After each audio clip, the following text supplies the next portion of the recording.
Hi, my name's James Senior, and when I was about 11, 12, I was in a church meeting and heard a missionary from Africa talking about the work that they were doing, and they were raising funds for the work that they were doing in Africa.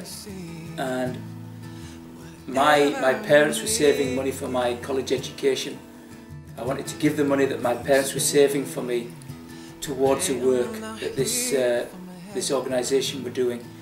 We sat down, we discussed it, and we gave the bank book with the money in. And really, when I gave it, something of my heart went with it.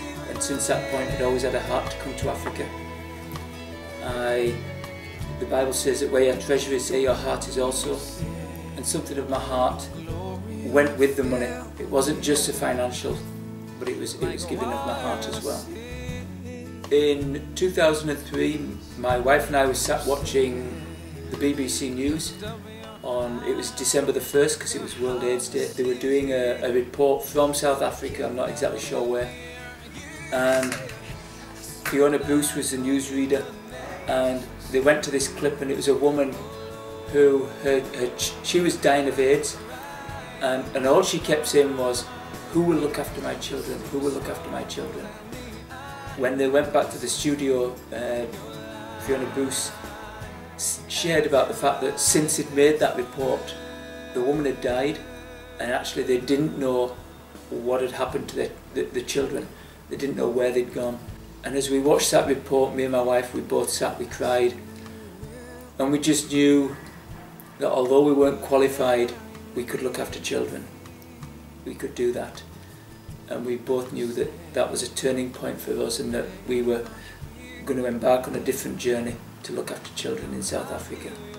We finally moved over to Cape Town, September 2004. It was a huge decision, particularly for Janet, because we lived very close to her parents, and we knew it would break their hearts, taking their 4 grandchildren away from them. And it was a very, very traumatic time, and a very difficult time. But it was a decision that we knew that we had to take. 1995, we heard a guy called Bill Wilson, known to many as Pastor Bill.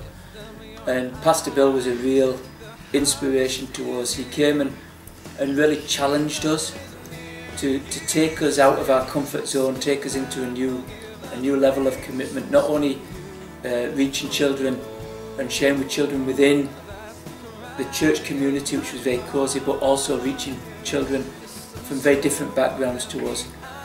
And we came knowing it was going to be a huge challenge, but really inspired by his story as well, and wanting to take a step right out of our comfort zone and do something that we had never done before. Our mission at Metro Kids Africa is to help children create a better future. We believe that if we can help them, not only to help themselves but to help those around them, that will have a lasting effect. And a typical example of that is a young girl called Nomatam Sangha. We call her Tam Tam, which is a lot easier. She came as a child, she sat on the mats that we would put out each week. She would sit, she would listen. 2 years ago, when she was 14, she became what we would call a junior leader, where we bring them more into a mentorship program, where we spend more time with them, and really helping them and equipping them to give more to those around them, giving them the tools that they need. But she's actually stepping up now and training to be a site leader, so she will actually have a site of her own with people under her.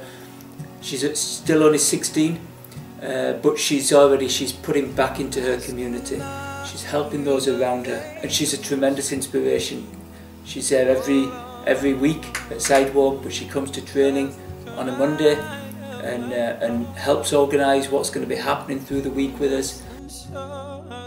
We see that rippling out and having a huge effect in the community, so that it's people building into the lives of those around them, that it's not just a few elite people doing everything, but it's rippling out to everyone.